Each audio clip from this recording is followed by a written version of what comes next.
거룩하신 하나님 아버지 은혜를 감사합니다. 귀한 주일을 우리에게 허락하셨사오니 기도로 이 하루를 시작하며 예배의 자리로 나가는 좋은 날 되기를 원합니다.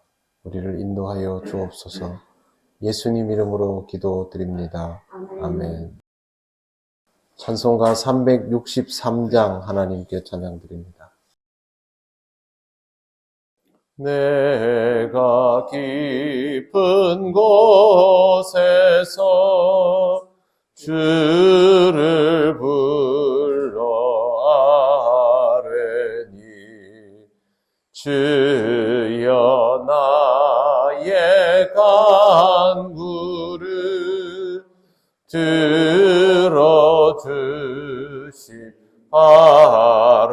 들어주시바라고 보좌 앞에 나가니 은혜 내려주소서. 주가 죄를 살피면 누가 능히 서리요. 오직 주만 모든 죄 용서하여 주시니 주님 앞에 떨면서 용서하심 빕니다. 파수꾼이 새벽을 기다리고 바라듯 나의 영혼 주님만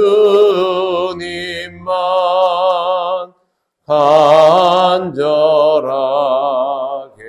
바라네.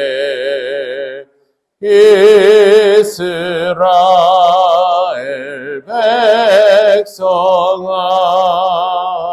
주를 바라보아라. 주의 크신 은혜와 그의 능력 바라라. 주의 깊은 은총에 우리 구원 있으니 변함없는 주님만 믿고 기다릴지라. 아멘.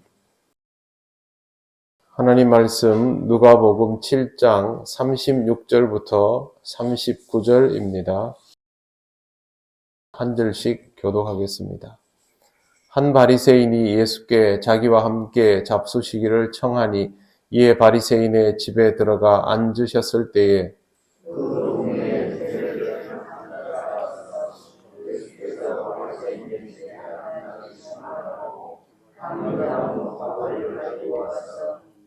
예수의 뒤로 그 발 곁에 서서 울며 눈물로 그 발을 적시고 자기 머리털로 닦고 그 발에 입 맞추고 향유를 부으니 예수를 청한 바리새인이 그것을 보고 마음에 이르되 이 사람이 만일 선지자라면 자기를 만지는 이 여자가 누구며 어떠한 자 곧 죄인인 줄을 알았으리라 하거늘.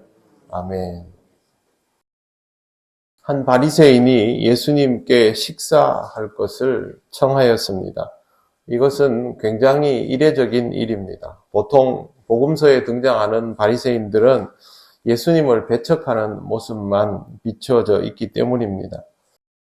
예수님을 식사에 초청했다라는 것은 다른 어떤 것보다도 예수님께서 실질적으로 유대 사회에서 가지고 있는 이 뭐랄까요? 종교적 위상, 영적인 위상 이런 부분들이 바리새인과 서기관 같은 사람들이 배척하는 것과 상관없이 영향력이 있고 그런 지위가 높아졌다라는 것을 뜻합니다.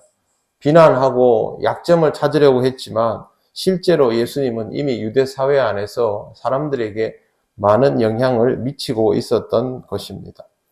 오늘 본문에는 초청하는 바리새인과 예수님 외에 또 한 사람이 등장하는데 이 사람은 바로 그 동네에서 죄를 지은 자였습니다. 죄 지은 여자와 바리새인은 절묘한 대조를 이룹니다. 바리새인은 유대 사회에서 죄인으로 불리우지도 않을 뿐더러 주님을 초청하기까지 한 상태이고 여인은 동네에서 죄인이며 주님을 초청한 사람도 아닙니다. 그런데 이 여인이 예수께서 바리새인의 집에 있다는 소식을 듣고 향유 담은 옥합을 가지고 와서 예상 밖의 행동을 합니다. 38절을 보십시오. 38절 한번 천천히 같이 읽어보겠습니다. 시작. 예수의 뒤로 그 발 곁에 서서 울며 눈물로 그 발을 적시고 자기 머리털로 닦고 그 발에 입 맞추고 향유를 부으니. 자, 이 말씀은 시각적으로 이해할 필요가 있습니다. 먼저 여인은 예수님의 뒤에 서 있었습니다. 그리고 발 곁으로 와서 예수님 앞으로 나아가지는 않습니다.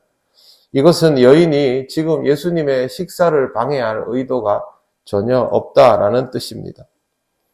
앞으로 나아가지는 않지만 여인은 자신이 하고자 하는 것을 다 합니다. 발 곁에 서서 울었는데 눈물로 주님의 발을 적셨다라고 되어 있습니다. 그러면 정말 많이 울었다는 뜻이죠. 눈물이 뚝뚝 떨어질 정도로 울었다는 뜻입니다. 보통 이 정도의 눈물이라면 고통에서 나오는 눈물일 가능성이 높은데요. 그런데 이 여인의 다음 행동을 보면 이 눈물이 고통의 눈물이라고 할 수 없습니다. 고통의 눈물이라면 주님께 자신이 힘든 것을 알리는 단계로 아마 나가게 될 것입니다. 발목을 붙잡고 매달리거나 뭐라고 하거나 이렇게 하겠지요. 그런데 여인은 자신의 눈물로 적셔진 예수님의 발을 자기 머리털로 닦습니다. 그녀의 눈물은 그녀 스스로 닦아내는 것으로 정리가 되었고 주님은 여기까지 아무런 반응도 없습니다. 그 다음 여인의 행동은 주님의 발에 입을 맞추는 것이었습니다. 이 입맞춤은 마음속 깊은 곳에서 우러나오는 감사의 의미가 있습니다.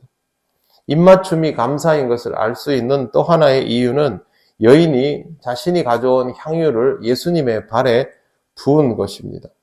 이것으로 인하여 먼지가 가득했던 예수님의 발은 눈물로 씻겨지고 다시 머리카락으로 닦아지고 향유로 씻겨지면서 깨끗하여집니다.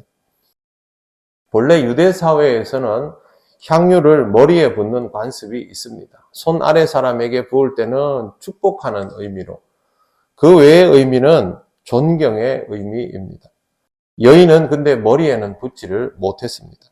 여인이 나설 수 있는 경계가 예수님의 발치가 전부였기 때문입니다. 이 여인은 자신이 죄인이라는 것을 너무 잘 알고 있었고 스스로의 이 자리에 어울리지 않는다라고 생각했으며 예수님 앞에서도 자신의 자리를 높이지를 않았습니다. 그러면서도 여인은 자신이 할 수 있는 것을 다 하였습니다. 이것이 어떤 의미인지는 주님께서 이제 주님의 입장에서 말씀하여 주실 것입니다. 먼저 오늘 우리가 주목해 보아야 할 것은 여인이 자신의 처지에서 자신이 할 수 있는 것을 다 하며 주님을 경배하였다라는 사실입니다. 지극히 낮고 수동적인 자세이지만 향유를 붓는 것으로 마무리를 지었는데 본문에는 향유의 가격에 대한 언급은 없습니다. 그러나 우리는 이 행위가 얼마나 주님에 대한 공경을 담고 있는지를 잘 알고 있습니다. 그녀는 죄인이기 때문에 주님 앞에 나아왔습니다. 주님이 구원자인 것을 알았기 때문에 주님께 나아와서 회한의 눈물을 흘렸습니다. 그리고 자신이 낮은 자인 것을 알았기에 주님을 높여드렸습니다. 오늘 거룩한 주일 우리가 주님께 가져야 할 태도가 바로 이와 같은 것이어야 합니다. 주님 앞에서 우리는 이와 같은 태도를 가지고 예배를 드릴 때에 온전히 주님께 나아가는 심령이 될 수 있습니다. 오늘 우리가 읽은 성경 구절 마지막 절은 바리새인의 생각이 담겨 있는데요. 이러한 내용들을 전혀 알아차리지 못하는 모습을 봅니다. 누가복음 7장에 있는 이 사건은 바리새인과 이 여인에 대한 대조를 이루면서 주님 앞에 서 있는 자의 태도가 어떠해야 하는지를 잘 알려줍니다. 더 깊은 내용은 다음에 다시 설명을 드리겠습니다. 오늘은 한 가지를 기억하고 주의를 시작하시기를 바랍니다. 죄인인 우리가 주님 앞에서 가져야 할 태도는 이 여인과 같이 자신의 경계를 넘지 않으면서도 자신이 하나님 앞에 내어드릴 수 있는 전부를 고스란히 내어드리며 주님의 실체에 대한 공경을 마다하지 않는 것입니다. 오늘도 이와 같은 마음으로 예배하는 귀하고 복된 하루가 되시기를 바랍니다. 기도드리겠습니다. 하나님 감사합니다. 주님 발 앞으로 나오는 것이 전부일 수밖에 없는 죄인이 주님 앞에 모든 것을 내어드림으로 주의 말씀을 듣고 주님으로부터 인정받는 그런 귀한 내용을 오늘 주일 아침에 보게 하시니 감사합니다.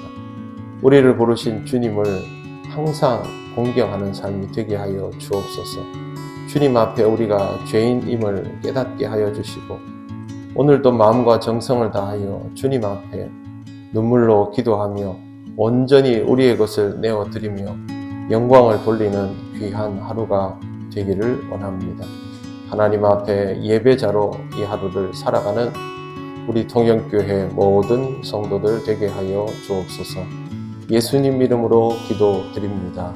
아멘. 하늘에 계신 우리 아버지, 아버지의 이름을 거룩하게 하시며 아버지의 나라가 오게 하시며 아버지의 뜻이 하늘에서와 같이 땅에서도 이루어지게 하소서.